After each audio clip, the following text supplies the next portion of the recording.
কবি রুদ্র গোস্বামীর সময়। কেমন আছো? কাকে বলবো?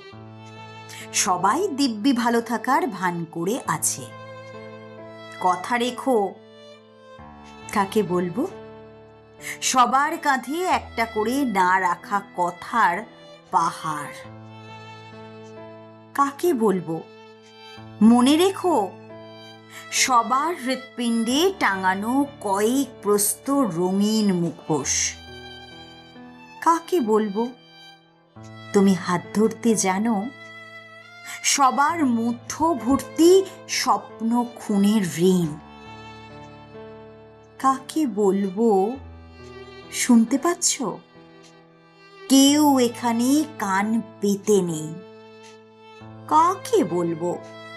ইচ্ছে হলে আসতে পারো, সবাই যাবার জন্যে পা বাড়িয়ে প্রস্তুত।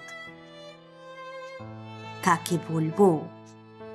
দেখে যাও, তোমার অপেক্ষায় দাঁড়িয়ে আছি। সবার চোখে চওড়া ফ্রেমের রূপালী আকাশ।